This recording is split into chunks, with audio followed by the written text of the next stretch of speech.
The D.B.Q is the most valuable use of your time on the AP World History exam. There is no single other part of the exam that takes as much time or is worth as much to your score. And because of that, everyone freaks out about the D.B.Q. No worries, I've got you. I've been teaching AP World History for 20 years and have been an AP reader for a decade.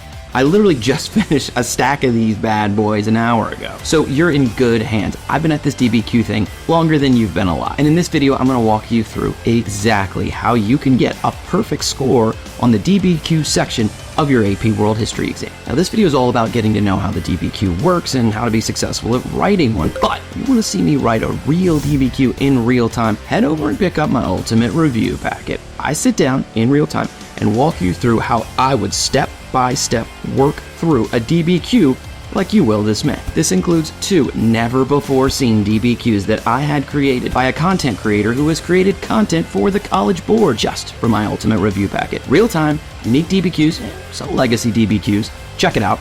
I've linked it below. So let's do this. Everything you need to know about the D.B.Q, or the document-based question, in AP World History Modern. Step 1, the prompt. The prompt will always read like this. Evaluate the extent to which. Don't freak out. This just means how much. They're about to ask you some pretty major historical thing you learned this year. Imperialism, fall of empires, growth of empires, something big. All they want you to do here is take a stand, make a judgment, pick a side. So, a little, a huge effect. It was a major cause. See those modifiers in there? You gotta make a stand, make an argument. So the prompt will say, evaluate the extent to which, and some major historical theme or event from the course. Once you've read this prompt, and this is a skill you're gonna need to use throughout the first part of the D.B.Q writing process, annotate. I suggest you use that scratch paper they give you and immediately rewrite the prompt at the top. It will be your focus for the next hour, and you want to make sure you're doing what it's asking. Every year, I score a bunch of D.B.Qs that are awesome responses, just not to this specific prompt. People just write what they want. Write it at the top. Rewrite it. Hell, I do this when I'm scoring D.B.Qs just to help me out, so you do the same. The prompt you wrote is your guide to the D.B.Q. You're going to read some docs and write a thesis in context, but it's dangerous to go alone. Take the prompt with you. Keep checking back on it. Make sure you are doing what it is asking you to do. Cool. You know the prompt. You know your focus. You know what you're responding to. Next, the 7 documents. The College Board and your testing administrator during the exam will tell you should take about 15 minutes to read the documents before starting to write your D.B.Q. Wrong. You have as much time as you need, and you should immediately start writing, but not writing the essay. You should start writing on the documents, but since you're taking it digitally, try a separate sheet of paper. So underneath where you rewrote the prompt, create a guide to the documents. Again, this is what I do when I'm scoring them to make sure that I understand them. So Doc 1, Doc 2, Doc 3, etc. Don't rewrite the docs. Don't quote them. You are on the clock here. Doc 1 equals Hindu letter to a British diplomat. Quick bullet point or 2 underneath. If you pick up some sourcing ideas, mention that here. Done. Off to Doc 2. And so on. This should take about 15 to 20 minutes just to get you organized. Read each document carefully, and as you do what you did to the prompt itself. After all, your goal with the document is to read them a total of 1 time. You want to be able to get the information you need from the documents the first time, so you don't have time to keep rereading some random document over and over. But as you're reading the documents, and again, they'll be about this long, don't forget your old friend, the prompt. Luckily, you have it here at the top of your page. Check back. Reread it. Read it again. You aren't just reading documents for fun. You're reading these documents with the purpose of using the information in these documents to respond to the prompt. Remember, they suggest an hour to write the D.B.Q. Spend the first 20 minutes analyzing the prompt. Make sure you're headed in the right direction and reading the documents, making sure you're reading and annotating with the intent that this information can help you write your essay in a few minutes. So that's the basics on how to get started, but there are some other things going on behind the scenes that a large percentage of students taking this exam won't notice. But I'm spilling the tea here. There are 2 hidden things in the documents. First, super secret D.B.Q hidden item, groups. These aren't 7 random documents. Some of the documents will be similar. Some will be from the same place or even about the same event. Others will have a similar tone or a similar message. Be aware as you're reading and annotating how the documents work with or against each other. I like to say that some of the documents will be playing the same sport. Docs 1, 3, and 7 are playing baseball. Docs 2 and 4 are playing soccer. And Docs 5 and 6 are playing golf. They're playing the same sports, but some of the docs will be about the same topic or event. They will naturally cluster together. The average person reading these documents will just see 7 documents, but you, oh no, you don't see 7 documents. You see 2 to 3 sports or groups. Why does this matter? Well, if you were able to see past the documents to see them as 2 to 4 groups of documents, you just built the structure of your entire D.B.Q.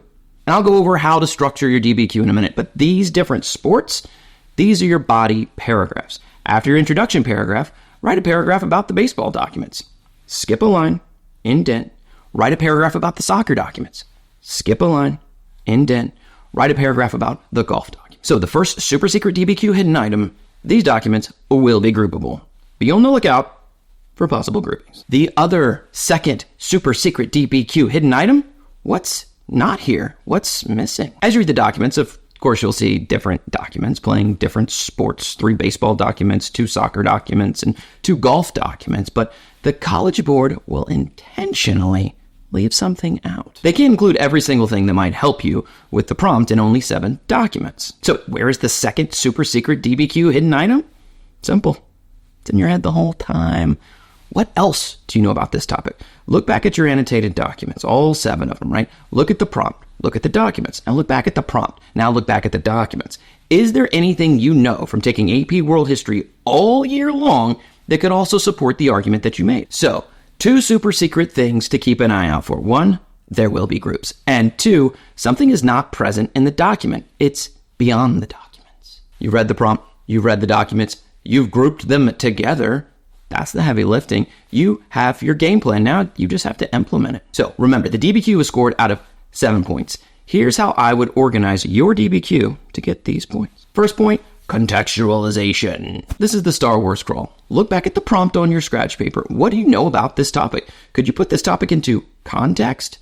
Think of context clues that can help you understand what a certain word means. Well, your context in your D.B.Q is exactly that, just for your essay. So start with a paragraph of background or context. If the D.B.Q's general topic is about imperialism, and it seems like half the time it's about imperialism, set that up. Give some background to it. Imagine this. A kid just transferred into your class. They have no idea what imperialism is. What 2 to 4 sentence statement could you say to catch them up? Know any vocabulary about it? Awesome. Use that here too. And make sure you end your context by narrowing back down to whatever your prompt was about. For example, if the prompt was about railroads and empire building from units 5 and 6, don't just give me a paragraph about the history and romance of rail travel through history. Make sure you end your context by getting back to the prompt. No matter where your context begins, it must end at what the prompt was talking about. Second point, thesis. Okay, you've given background to the prompt, and we are still here in the first paragraph. We are still in the introduction, which is crucial. Why? Your thesis must be in either the introduction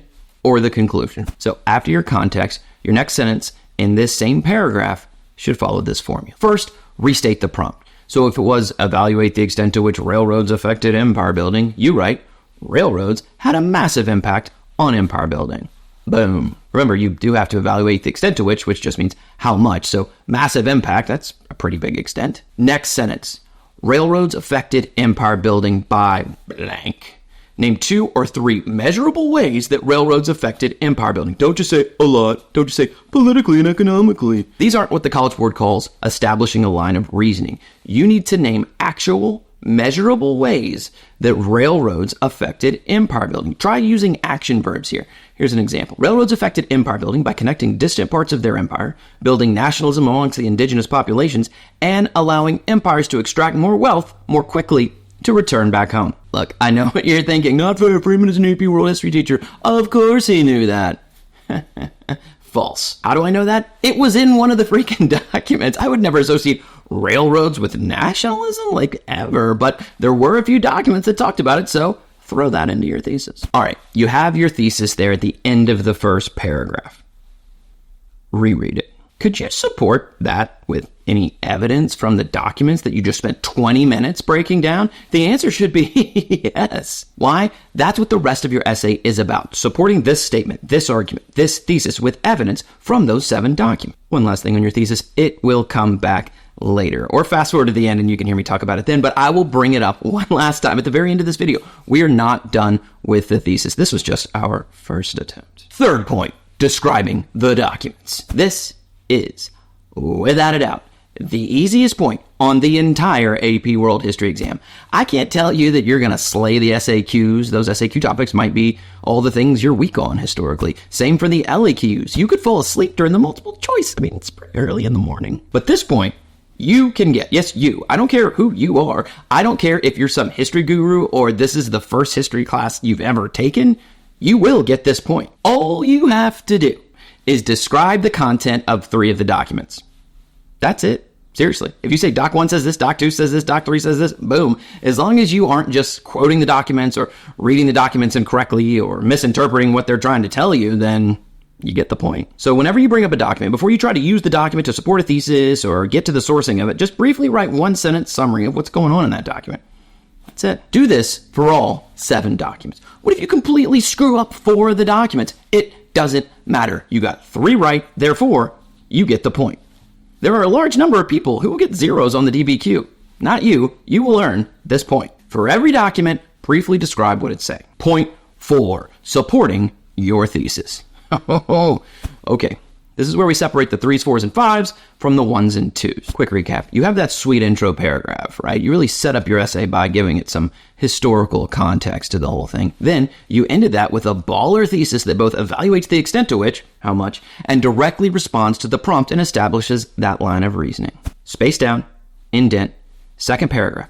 Remember those sports I was talking about earlier? Those documents that were very similar in tone or message, those groups? The second paragraph should start with a topic sentence. This should set up your analysis of one of your groups. After that topic sentence, start breaking down the documents. Document 1 says this. Remember, that's that super basic describing the documents point we just went over. After you said what was in the document, not quoting the document, never quoting the document, you use that info to support your argument from your thesis. In other words, what is in this document that supports your argument or any argument about what the thesis is asking you about? What in this document supports some idea about railroads and empire building, or how the Qing dynasty fell, or how European imperialism affected economies in Africa or Asia, or whatever the prompt is, not just describing the document, but utilizing the information in that document to support your thesis. There's a magic word AP World History teachers like to use here, and that word is therefore. If you describe the document, then start the next sentence with therefore, the following sentence will almost always force you to explain why you are mentioning this info in the first place. That reason? To support your thesis or back up your claim. You must do this for 4 documents, but to be safe, do it for every document you use. If you mess up 3 documents and only correctly use 4 to support your thesis, no worries, you supported your thesis with 4 documents. Point 5. Sourcing. So intro paragraph done. Your second paragraph is about the 2 documents that are playing the same sport or talking about the same thing. The last thing you need to worry about for any particular document is called sourcing. This is where you try to literally get into the world of the document. And there's a few ways the College Board gives you for doing this. In fact, they give you 4 suggestions. First, historical context. What's going on in the world of this document that led to it being written? This is just like the context you wrote at the beginning of your essay, but it's just for this specific document. Second sourcing thing, audience. Who's supposed to see this document? How are they seeing it? Is this a letter to a king? Is this a newspaper editorial? Is this a call to action of some kind? Third sourcing thing, purpose. For what purpose was this document written or created in the first place? What does the author of this document want to happen next? What next steps is the author hoping to achieve by creating this document? Fourth sourcing thing, point of view. Check that source line on a document. Who is this person? What about their background is pertinent or relevant to your argument? Does it matter the author is the king? Why does that matter? Does it matter that this person survived a battle? Does it matter that this person lived centuries after the events that they're describing? Your teacher may call the sourcing types HAP, historical context, audience, purpose, and point of view. And don't worry, these are all listed for you on the rubric, which will be on your screen for you throughout the duration of your essay writing experience. Okay, fair warning. I do this for a living. You're almost always going to try and do purpose. And about 60% of you will get it wrong every single time. It's not your fault. It happens. So to avoid getting purpose wrong, let me give you some advice. You don't matter. You, the person watching this, you don't matter. Don't feel bad. Neither do I. To these documents, you don't matter. Therefore, the purpose is never just to show something to you. Y'all are all in here writing the purpose of this document is to show how bad conditions were on the Indian Railroad. To who? To you? No. Remember, you don't matter. If you are using purpose as your sourcing, make sure you are looking into the purpose of the author. What do they want to happen? What was their purpose? And it was never to show future history students anything for any reason. It was to get something done back then. What was that thing back then? That is the purpose of that document. Okay, sorry, rant over. Now, certain documents will call out to you for certain sourcing types. If document 1 says that it's a letter to X or a petition to Y, well, I would do audience or even purpose there. Or if it's a document about something you definitely know more about, like the Haitian Revolution or the Sepoy Mutiny, okay, I would do historical context there. And don't just point out the sourcing. Don't just say the audience of this document was the board of the British East India Trading Company. Yeah, okay, that's true. But how is that relevant to your essay or to your argument? Add a sentence fragment using something like therefore, or this matters because, or this is relevant to my argument because. This matters because the British East India Company controlled the railroads in India and could plausibly make the changes the author is requesting. You need to source 2 documents. So try and do 3 or 4 just in case you mess one of them up. When do you source? Great question, me. You source right after you've used the document to support your thesis. A simple formula for using the documents should go like this. Describe the doc, use it to support your thesis, then source it. Do this for all 7 documents if you can. Describe it, support it, source it. This is the work that goes on in the body paragraphs. Paragraph 1 was that context thesis bit, right? The introduction. Paragraphs 2 through 4 or 5 or however many you need. Describe the docs, support the docs, source those docs. You must describe 3, support 4, and source 2. Do that, you got yourself 3 points. Add that to the context and the thesis point, you're sitting at a 5. So what's the last 2 points? Point 6. Evidence beyond the documents. And I mentioned this earlier when we were talking about the second super secret D.B.Q hidden item. And at this point of your essay, you're probably like 50 minutes in, I'm guessing. This is generally the last thing people attempt. But the reason I mentioned the timing, you're a pro at this essay at this point. You know more about this specific topic right now than you probably ever will. So I'll ask it again. What's missing? What's not here? The College Board calls this evidence beyond the documents.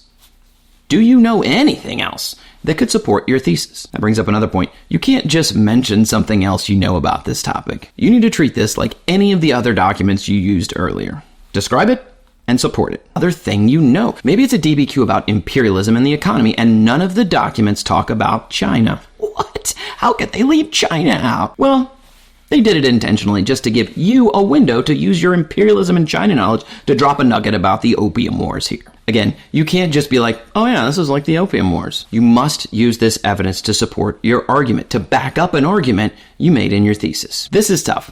I got no help for you here. This is kind of the LEQ portion of the D.B.Q, meaning you just gotta know something else about the topic, and it also has to support your thesis. Put this wherever it fits into your essay. If you're talking about 2 documents that go over the impact of disease in the 20th century and none of the docs talk about the Spanish flu, boom. Describe the Spanish flu, support your thesis with the info from your Spanish flu knowledge. Point 7. Complexity. Strangely, this is the easiest point to explain. Why? You just got to do 2 things from earlier, but you just have to do more of them. So here are 2 ways to be complex. First, use evidence from all 7 documents to support your thesis. And that's a pretty high bar. You can't mess up a single document here. Second, source 4 documents instead of just 2 documents. If you can do that, guess what? Your essay is complex. So here's the general breakdown on how to write a D.B.Q. First, read and rewrite the prompt on your scratch paper. This is your focus. Second, read the docs and make a few notes on your scratch paper. This is what you're working with throughout the essay. Third, start your first paragraph. Write your context or your background, building up to your thesis. Fourth, end your intro paragraph with your thesis that specifically responds to the prompt using actual ways or things that the prompt is asking about. Not just categories or vague statements. Action verbs are your friends here. Fifth, group those documents into 2 to 5 paragraphs that begin with a topic sentence. Then, follow the formula for all 7 documents, or as many as you can. Describe it, support it, then source it. Sixth, what's missing? What else do you know that could support your thesis? And finally, 7th, if you used all 7 to support your thesis, or sourced 4, your essay is now complex. So, the big question: how do you end a D.B.Q? I mentioned this toward the beginning of your essay, and I told you that we weren't done with your thesis. We are not done with the thesis. This was just our first attempt. You've been dealing with these documents for about an hour at this point. You are more familiar now than you'll ever be. So, before you go, space down, indent, rewrite your thesis. Don't just copy it word for word. Can you be more specific? Can you add more to it? If you can, do it at the very end. And I know this seems like a small thing, but a large percentage of people who bomb their first attempt at the thesis back in that first paragraph rally at the end with maybe even just one word or phrase that is more specific or fits better into the rubric. This could save your thesis. That's how you D.B.Q. Now, I've written some of these in real time over my ultimate review packet, and I've linked that down there in the description. I sit down with you without all these fancy edits that you're used to in real time, so you can put your D.B.Q. skills to the test. You can write it as I write it. I'm on all the socials, so follow, like, subscribe, whatever, but if you have questions, post them down below. I'll be sure to get back to you as soon as humanly possible. So remember, I'm a real AP World History teacher. This year I have over 100 AP World students, and they're all lovely. So it may take me a day or two, but don't be afraid to reach out. If you have a question, I guarantee you some other person out there does too. They just aren't asking it. All right. Thanks for watching, and good luck on the exam this May.